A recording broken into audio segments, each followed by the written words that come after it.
This technical tip explains an issue where on the front display of an SPS855 base station you see an OVLD message and the internal radio stopped transmitting. The tech tip also explains how to deal with it. So what does OVLD mean? It means overload, and it is caused by an attempt of the receiver to transmit more message data than the available transmitter bandwidth allowed. That's why the base stopped transmitting data. To explain, each CMR or RTCM message block must fit into an available time slot, which is typically 1 second. For example, if the selected link speed is 9600 bits per second, then the maximum allowed message size would be less than 9600 bits. The diagram below shows an example where for a link speed of 4800, RTCM version 3 messages could not be transmitted, since the transmission time would exceed 1 second.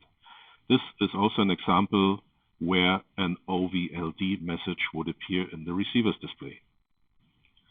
So in order to deal with the overload message, you can either reduce the required bandwidth or increase the available bandwidth. The available bandwidth depends on the selected wireless format and the correction update rate, which is typically 1 second. Once selected, the available bandwidth value is not changing. The required bandwidth is a changing value since it depends on the number of satellites and frequencies being tracked, the selected message format, the use of repeaters, and other factors like message overhead, which cannot be changed. The most effective method to get rid of the data overload message is to reduce the number of satellites being tracked by the base receiver. This can be done by either raising the elevation mask from typically 10 degrees to a higher value like 15 or 20, or by disabling the tracking of individual satellites or entire constellations. It is not recommended, however, to disable tracking of frequencies like L2 and L5, since this would heavily impact the RTK performance.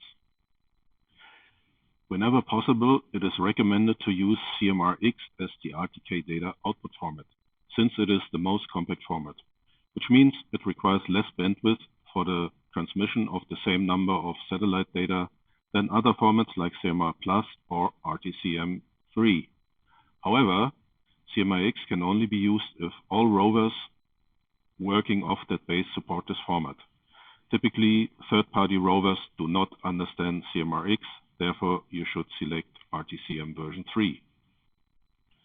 For the wireless mode of the radio, use the one with the highest data rate, meaning prefer 9600 bits per second over 4800 bits per second if that's an option. Again, all rovers working off this base must support the selected protocol and data rate. 16,000 or 8,000 bits per second, even though available for selection, are not commonly used because not all rover radios support it. Also worth mentioning that if the base radio has a channel spacing of 12.5 kHz, and 9600 bits per second transmission rate is not available. It is also recommended to check if the base radio mode has been set correctly in the radio configuration page of the web UI.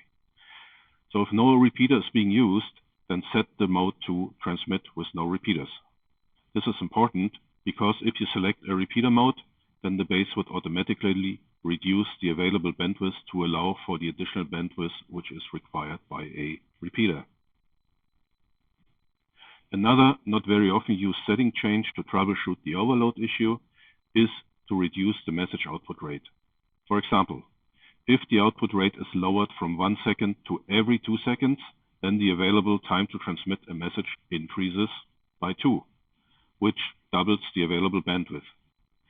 The SPS855 allows to select lower than 1 second rates for CMR message output.